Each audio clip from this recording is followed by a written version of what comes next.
one day aningasirimushi, but I am coming. That I am coming. Ndichapinda mu meeting yenyu one day. Ndakagara imomo. Ndichida kunzwa chicha munokurukura.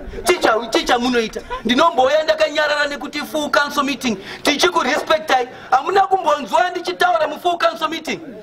Koza nditaure nenge nchiterera. Zvinenge zvichiitika and so forth. The people have come to you. The people have spoken. When the people have spoken, there must be action. Yes. And believe you me, Chief, 7 days.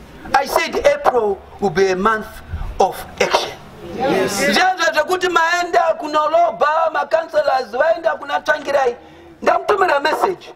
Kuti nevanu hawa unojiwa siana nao. Because there is nothing.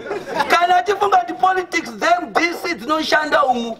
Kana vapinzwa chero vanhu veMDC vanoda service delivery.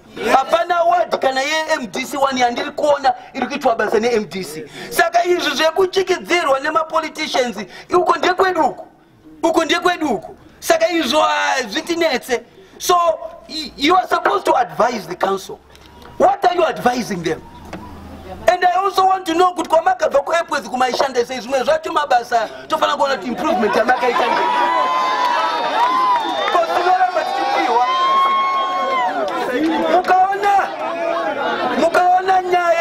Mukaona nyaya yeKingsdale yataurwa pano. Kingsdale ndinoendestenda nyaya yacho.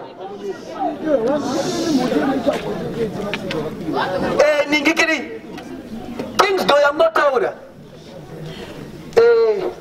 For any information, I tried to call the president again over the weekend because ndiri chairman of province. Ndakaenda kuna president nenye Kingsdale. Ndikati president, vanhu vari kunetwa ava uku vakavhotera musangano, ndanchiri kuzanu PF. Vakavhotera musangano uku vakuru vemusangano vakunovhiringidza futi. President vakashedza vese vakati kuna Mumbeshora enda unotora prazi. Nekuti mima prazi amunawa muna kutenga kusei pane murungu. Ende gushungo pane murungu avamire. Zvikanzi endai munotora. Hurumende yotora. Kingsdale was acquired by the government. Yes. Saka kana chinhu chatorwa negovernment. Mozoti josera kune munhu. So president does not know that. Nasi chajoserwa kune munhu. Government yoenda ku court. Wawira kuti muna odzoswa land. President avazvizive. Kasi vanhu venotoni kuti muzive. Tsamba kuna president. Anti-corruption. Amai vamunangagwa. Sa MP yanogona ndakatuma kudhara. Last week Friday dzanga deliver this. Kuna vachihuri nchiti uyai muzoinvestigator.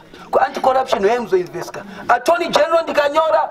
Prosecutor General ndikanyora. So ndinoshaya kuti uhori wekuti government yatora yochenda kune munhu. Maona history chipiwa kuti haasata badara senti. Murungu uyu haana kutenga land yayo. He never bought the land.